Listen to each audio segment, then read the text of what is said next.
जय हिंद दोस्तों। देखिए, इस वीडियो में आप लोगों से बात करने वाला हूँ। मैं अभी एक न्यूज़ देख रहा था तो उस पर लिखा आ रहा था सत्यमेव जयते। सत्य की जीत होती है ना। सत्य हमेशा जीतता है और असत्य पराजित हो जाता है। इसके ऊपर थोड़ा सा मैं अपना व्यू देना चाहता हूँ और आप लोगों के लिए भी स्पष्ट होना ज़रूरी है आखिरकार ये शब्द गढ़ा क्यों गया है। सत्य की ही जीत होती है। जो व्यक्ति जीत जाएगा, जो व्यक्ति जीतेगा, आपको लगता है कि वो ये दर्शाएगा कि मैं असत्य बोलकर जीता? क्या लगता है? और जीतने के बाद ये बताएगा कौन कि जिसकी हार हुई है वो असत्य था? ये तो जीतने वाला ही बताएगा ना कि जीत किसकी हुई है। तो जीतने वाला तो यही कहेगा ना। क्या कहेगा जीतने वाला? कि सत्य की ही जीत हुई है। चाहे वो अधर्म से जीता हो तब भी वो जीतने के बाद यही कहेगा कि मेरी जीत धार्मिक रूप से हुई है। वो अपने आप को यही दर्शाएगा ना जनता के सामने। तो ये बड़ा पेचीदा एक प्रश्न है जिसका जवाब बहुत ही आसान है, लेकिन किस प्रकार से जनता मूर्ख बनती जाती है। जैसे आजकल एक आश्रम मूवी है, वेब सीरीज, वो आप ज़रूर देखिए। उसमें किस प्रकार से चीज़ों को दिखाया गया है।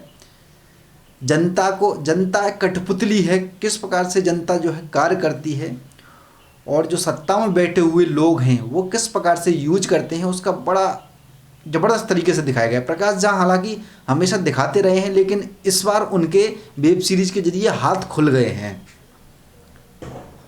समाज में कैसे कैसे घटनाएं घटित होती हैं उन सब को उसमें रखा गया है। कैसे ताना वाना बुना जाता है समाज में, ताकतवर लोगों का ताकत कैसे जुटाई जाती है, वो चीज़ उसमें बताई गई है। तो अभी कोई केस हुआ था, एक अर्नब करके कोई है, ये पत्रकार है, ठीक है। आजकल ऐसे ऐसे पत्रकार हो गए हैं। अब वो व्यक्ति जेल वेल से आया छूट के, अब वो वहाँ पर लिख रहा है अपने उस पर, मेरे पास एक वीडियो आ गया था, सत्यमेव जयते, सत्य की जीत होती है।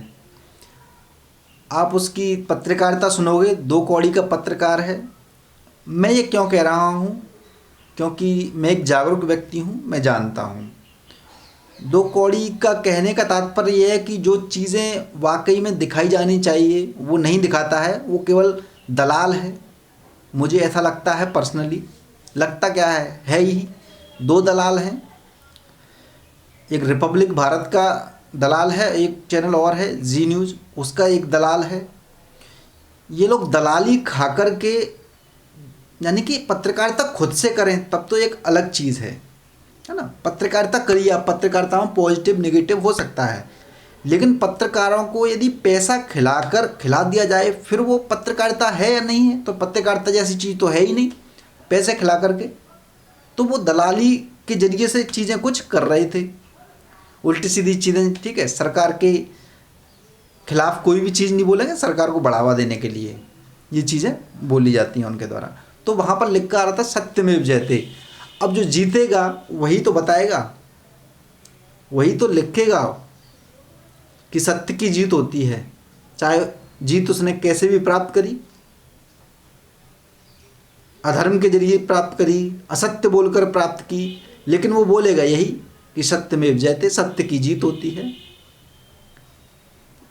यानी धर्म का कलयुग के अंदर किस प्रकार यूज होता है, शास्त्रों में जो वर्ड दिए गए हैं उनका कैसे यूज होता है, वो हम देखने को मिल रहा है। पर्सनली मेरा विचार ऐसा है कि जितने भी शास्त्र हैं, धार्मिक किताबें हैं, वो कलयुग में होनी ही नहीं चाहिए। कलयुग में नहीं होनी चाहिए, क्योंकि जो ऊपर बैठे हुए लोग हैं वो डेफिनेटली सभी पढ़ कर पहुंच जाते हैं ऊपर और जनता का शोषण करते हैं, क्योंकि उन्हें पता है कोई नहीं है देखने वाला, ठीक है। उन्हें ऐसा लगता है, भुगतना पड़ता है उन्हें, वो एक अलग चीज़ है। लेकिन उन्हें ऐसा लगता है कि क्योंकि शास्त्रों को समझने के लिए वो आपकी आत्मा की ज़रूरत पड़ेगी। अब जैसी आपकी आत्मा होगी वैसे ही शास्त्र आपको नज़र आएंगे। यदि आप चोर हैं तो शास्त्रों को पढ़ोगे तो आपकी चोरियां बढ़ जाएंगी। कोई चोर यदि शास्त्रों को पढ़ ले तो वो क्या करेगा, शास्त्रों की जो निकलेगा जो निचोड़ वो यही निकलेगा कि चोरियां बढ़ा लेगा। वो अपनी कर्म पर फोकस करेगा ज़्यादा से ज़्यादा, तो वो अपनी चोरी का करेगा, बढ़ा देगा। तो कलयुग में शास्त्रों का कोई लेना देना नहीं है, न इनको हटा दिया जाए तो ज़्यादा बेहतर रहेगा। और इनके होने से ही जिस प्रकार से किसी ज़माने में शास्त्र पुराणों से, गीता से जो लाभ होता था मनुष्य को, वो आज लाभ ना होकर के यही जहर बने हुए हैं। क्योंकि इनको पढ़कर ही क्या हो रहा है, व्यक्ति अपने कर्म पर फोकस कर रहा है। लेकिन कर्म कैसे हैं, आज चोर हैं, सभी के सभी चोर हैं। अब वो चोरी करना सिखाते हैं। हमारे शास्त्र जितने भी हैं सभी के सभी चोरी करना सिखाते हैं। आपको चोरी करने में एक्सपर्ट बना देंगे, ठीक है। एक डीएम जाएगा, एक प्रधानमंत्री जाएगा, एक राष्ट्रपति जाएगा, पूजा पाठ करेगा, सारी चीज़ें करेगा, लेकिन जनता के प्रति क्या करेगा, चोरी करेगा वो, ठीक है। ऊपर बैठे हुए लोग चोरी करेंगे और वही लोग क्या बताएंगे, सत्यमेव जयते, जनता को ही बताएंगे सत्य की जीत होती है।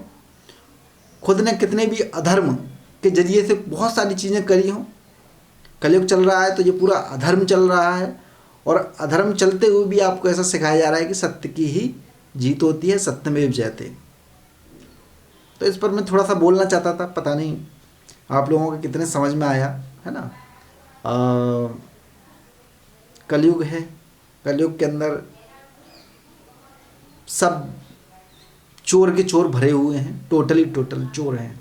तो मैं ज़्यादा कुछ बोलना नहीं चाहूँगा, बस मैं यही कहूँगा कि पॉजिटिव रहिए और सकारात्मक बने रहिएगा। ये जो नकारात्मक लोग हैं, नकारात्मक लोग पता है कौन होते हैं, आपको बता देता हूँ। जो सत्ता में बैठे हुए हैं वो नकारात्मक लोग हैं। वही आपको सारी चीज़ें सिखाते हैं, वही आपको लड़वाते हैं। आप कितना भी कुछ भी कर लीजिएगा वो आपको ऊपर नहीं जाने देंगे, क्योंकि वो ऊपर पहुंच चुके हैं और वो ऊपर बने रहना चाहते हैं और आपको उल्टी सीधी चीज़ें सिखाते हैं। सत्यमेव जयते बोल करके आपको मूर्ख बनाते हैं। सोचिएगा जरा। धन्यवाद।